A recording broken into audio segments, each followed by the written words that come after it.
हरि ओम.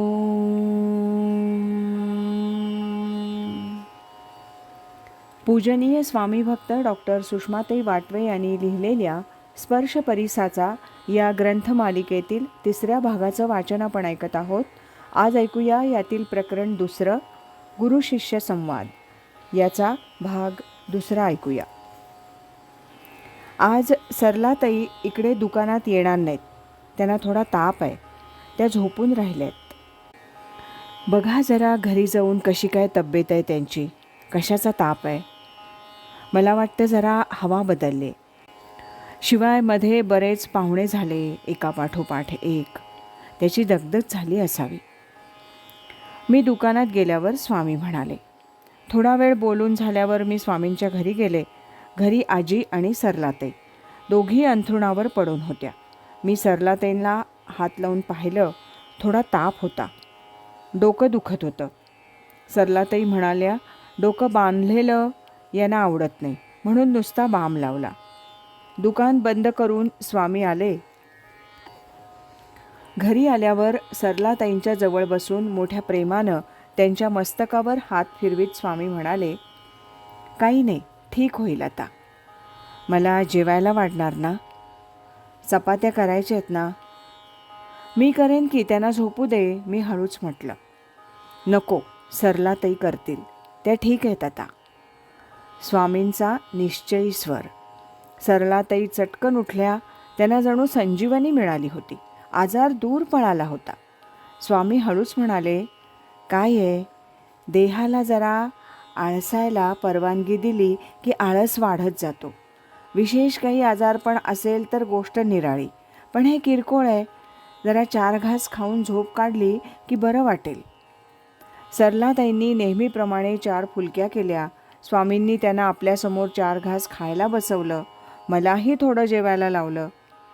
साध्या वाटणाऱ्या गोष्टी, पण संतांची आणि सामान्यांची वागण्याची पद्धती, प्रत्येक घटनेकडे पाहण्याची दृष्टीच वेगळी.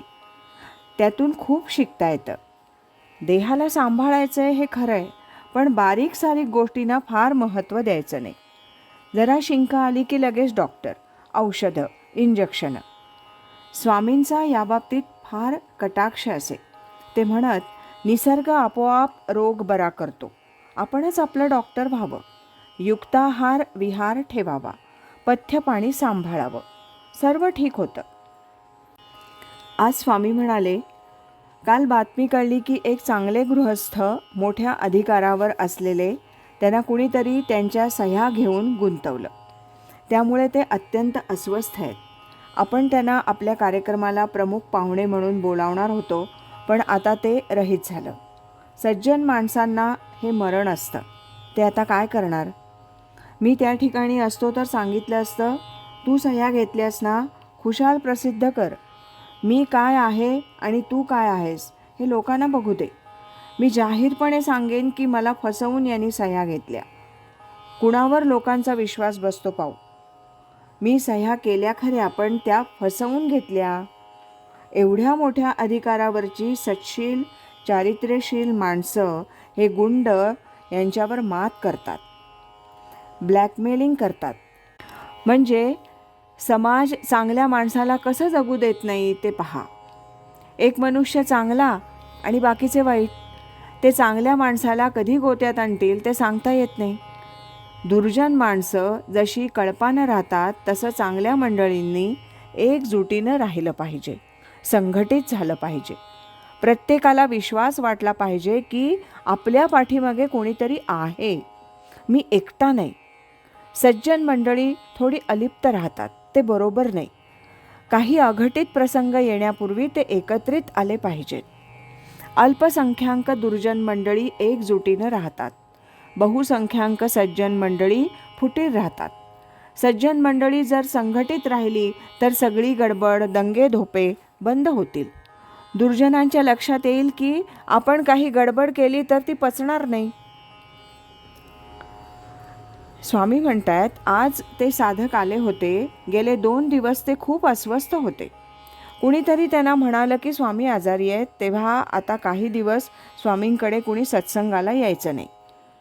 सांगणाऱ्यानं गोडीनं प्रेमानं सांगितलं असेल, पण त्यांना ते फार लागलं. आज ते इथं आल्याबरोबर रडायलाच लागले. म्हणाले, ध्यान लागत नाही. मी त्यांना म्हटलं, काही काळजी करू नका, इथे ध्यानाला बसा. सद्गुरूंनी जे दिलेलं असतं ते इतकं कच्चं नसतं. ध्यान लागत नाही म्हणता, हे तात्पुरतं आहे. 2 दिवस लागलं नाही तरी 3ऱ्या दिवशी ध्यान लागेल. इथं माझ्यासमोर बसा. मग 1.5 तास छान बसले आणि आनंदात उठले.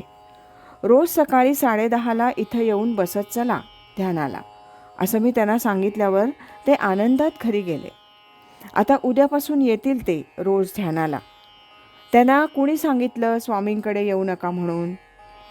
सुषमाताई म्हणतात, पहिल्याच दिवशी तुमचा ECG काढल्यावर डॉक्टर म्हणाले 15 दिवस सर्व कार्यक्रम बंद.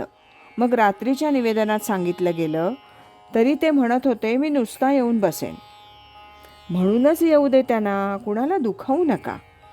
म्हणजे पहा, आपले शब्द, आपण जे बोलतो ते त्याचा परिणाम कुणावर कसा होतो ते पहा.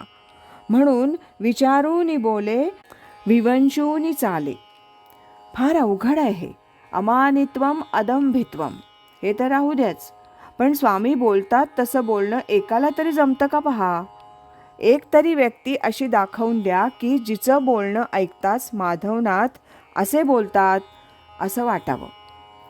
माझं बोलणं ऐकून लोक म्हणत, तुम्ही बोलताना स्वरूपानंदांचीच आठवण येते. म्हणजे अगदी सद्गुरूंच्या एवढं होता येत नसलं तरी त्या जवळपास असावं. पण ते होत नाही. आत तो बोध पक्का असल्याखेरीज बाहेर तसं वागणं बोलणं होत नाही. फार अवघड आहे. पहिली 8-9 हजारांची चढण चढता येते, पण पुढे फार कठीण. 25,000 फुटांपलीकडे गेल्यावर तर एक पाऊल उचलणं देखील अवघड. म्हणून सद्गुरू आणि योग्य शिष्य मिळणं हे खरंच अवघड आहे. रामकृष्णांना विवेकानंदांसारखे शिष्य मिळाले तरी विवेकानंद हे रामकृष्ण होऊ शकले नाहीत, कारण प्रकृती आड येते. आज इथेच थांबूया. यानंतरचा भाग आपण उद्या ऐकूया.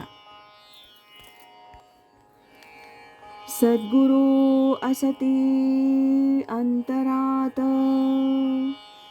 सत्शिष्याते जागवीत. हरि ओम तत्सत.